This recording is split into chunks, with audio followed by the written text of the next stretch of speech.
गेल्या 2 आठवड्याच्यान उत्तर कन्नड जिल्ह्यात सतत पाऊस पडत असा. समुद्र किनारपट्टी तालुक्यातलोतनी घाटावय तालुक्यात सुद्धा पावसा लागून जनजीवन अस्तव्यस्त झाला. दांडेलीत एक घराचेर व्हड रूख पण घर मोडले, पण नशिबान कसलो भी जीवहानी जालो ना.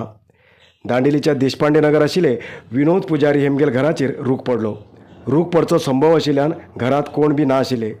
ह्या वेळाचेर विद्युत खांबे सुद्दां मोड पडले. उत्तर कन्नड जिल्ह्यात अनुसूचित नावाचेर खोटे जाती प्रमाणपत्र घेयले निस्तेकार मोगेर हेंचे विरुद्ध कानून क्रम घेवंक जाय अशें आग्रह करून जिल्हाधिकारी कार्यालयासमोर उत्तर कन्नड जिल्हा अनुसूचित जाती संविधानिक रक्षण संघटने वतीन धरण केले. मागास प्रवर्ग 1 यादीत येवचे निस्तेकार मोगेर जातीचे अनुसूचित जाती येतात अशें यादी दाखोवन जाती प्रमाणपत्र घेयला. तेजेन कितलेशे खरे अनुसूचित जातीच्या नागरिकांक अन्याय जायत आसा. असे खोटे जाती प्रमाणपत्र घेयल्या विरुद्ध क्रम घेवंक जाय म्हण तेमी आग्रह केले. ನಿಜವಾಗಿ ತುಳುನಾಡಿನ ಉಡುಪಿ ಮತ್ತು ದಕ್ಷಿಣ ಕನ್ನಡ ಜಿಲ್ಲೆಯ ತುಳುನಾಡಿನ ಮೊಲ ಬೇಟೆಯಾಡತಕ್ಕಂಥ ಹಿನ್ನೆಲೆ ಇರುವಂಥ ನೈಜ ಪ್ರಶ್ನೆ ಸೈಮನ್ ಕಮಿಷನ್ ಬಂದಿತ್ತು ಭಾರತಕ್ಕೆ. ಬೇರೆ ಬೇರೆ ಬ್ರಿಟಿಷ್ ಕಮಿಟಿಗಳು ಭಾರತಕ್ಕೆ ಬಂದಾಗ ನಮ್ಮ ಹಿನ್ನೆಲೆಯನ್ನು ಸ್ಪಷ್ಟವಾಗಿ ಪುಸ್ತಕದ ರೂಪದಲ್ಲಿ ಆಧಾರವಾಗಿ ಕೊಟ್ಟಿದ್ದೆ. ಇಲ್ಲಿನ ಮೊಗೇರಿಯರು ಅಂದರೆ ಮದ್ರಾಸ್ ಪ್ರಾಂತ್ಯಕ್ಕೆ ಒಳಪಟ್ಟವರು ನಾವೆಲ್ಲ, ಇಲ್ಲಿ ಬಾಂಬೆ ಪ್ರಾಂತ್ಯಕ್ಕೆ ಒಳಪಟ್ಟವರು ಇಲ್ಲಿನ ಮೊಗೇರರು. ಹಾಗಾಗಿ ನಾವು ನೈಜ ಮೊಗೇರರು ಇಲ್ಲಿ ಬಂದಿದ್ದೇವೆ. ನಾವು ದಯವಿಟ್ಟು ನಮ್ಮ ಒಂದು ಮನವಿಯನ್ನು ಕೂಡ ನಮ್ಮ ಮನೆಗೆ ಕೂಡ ನಾವು ಇಲ್ಲಿ ಕೊಟ್ಟು ನಮ್ಮ ಕರ್ನಾಟಕ ರಾಜ್ಯ ಮೊಗೇರ ಸಂಘದ ಪ್ರಧಾನ ಕಾರ್ಯದರ್ಶಿ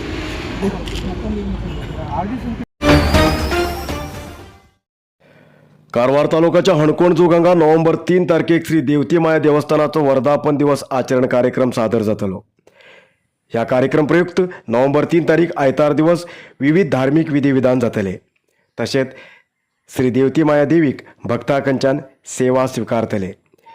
ह्या कार्यक्रमात सगळ्या भक्तांन उपस्थित रावन श्री देवील्या कृपेक पात्र जावचे आणि अन्नप्रसाद स्वीकारचो अशें देवस्थान कमिटीन विनयपूर्वक आमंत्रित केला.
कारवार न्यूज खातीर सबस्क्राईब करा आणि डेली न्यूज खातीर बेल आयकॉन प्रेस करा.